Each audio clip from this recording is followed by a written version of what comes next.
สว่างมื้อนี้เด้อเข้ามาฟ้าสว่างสว่างยามนอนอาเรียกมาสดไหลนวลใน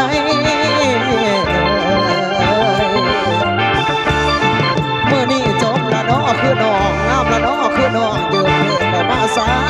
เรียนน้องลาคำแพงงามละน้อจักน้องเดี๋ยวพาไปมาอย่างหรือยกเทพนกเขาหรือยกเงาตักบ้านเอาเทียบปากน้องยังมานั่นเด้คำแพงคนขี้ลายจะบังอายยืนสร้างคนขี่มาคนงาม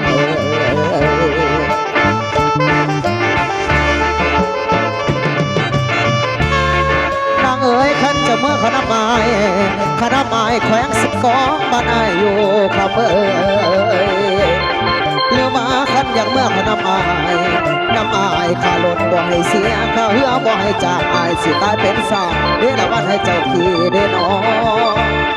จังว่ากลายเป็นรถวีโก้พาน้องขี่เมื่อเหลือใจหมอลำไม่ได้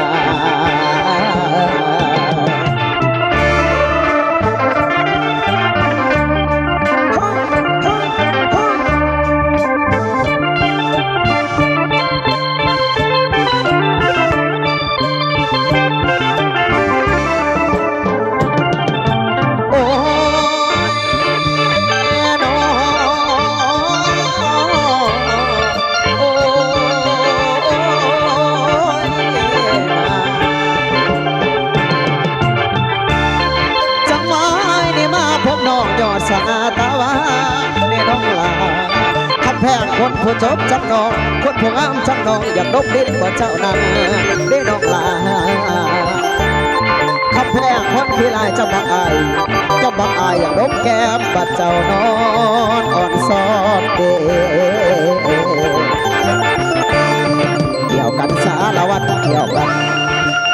สารวัตรเกี่ยวกันแน่สารวัตร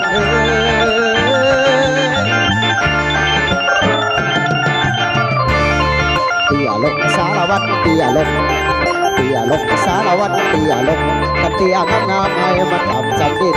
กะเตี้ยงามให้มันต่ำจำดินผู้ใดบ่เตี้ยให้เฮาโป่งขางนึงคนใดบ่เตี้ยเฮาโป่งขางนึง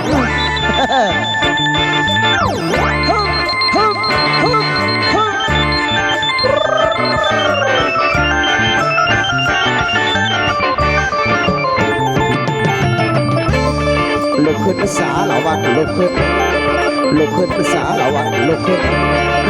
แล้วก็ขอเสิร์ฟฟอนขอเสิร์ฟให้แม่เสิร์ฟพอให้พ่อมวนน้ำกันสารวัตรนี้บ่ลึกขึ้นเดียลง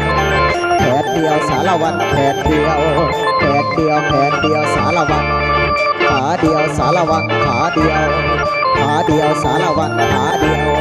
จกหวีสารวัตรจกหวีสารวัตรบ่แม่นจกหีเอ้ยจกหวีแล้วก็มีผมน้ำแน่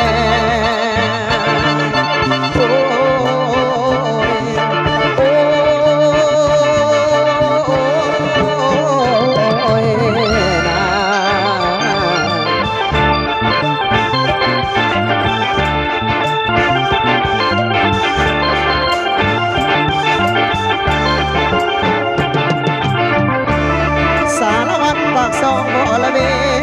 สารวัตรปากซองบ่ละเวแม่ที่สวยงามโอดมและมี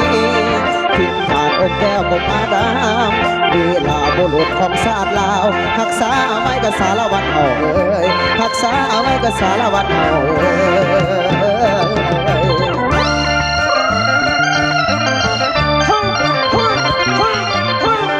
ผู้ใดฟอดหอบนี่ขอให้ถือเลข6ตัววัดสุขูสุคนเด้อ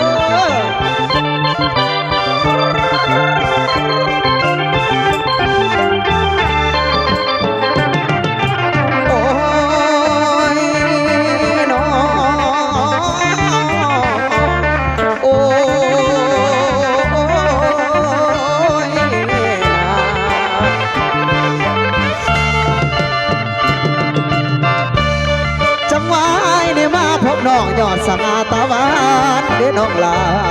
ขัดแพงคนผู้จบจักน้องคนผู้งามจักน้องสาวบ่ไปเกิดกับบ้านน้องบงบ่ได้อยู่คำเอ้ย เอ๋ยสังมาเกิดลำนอนสังมาโนนอยู่พี่บอสไอสองบ่เห็นคนงาม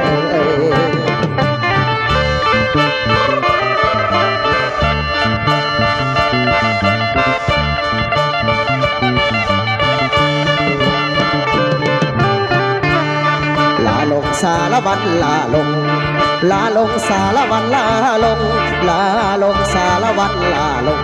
ลาลงสารวันลาลงลาลงสารวันลา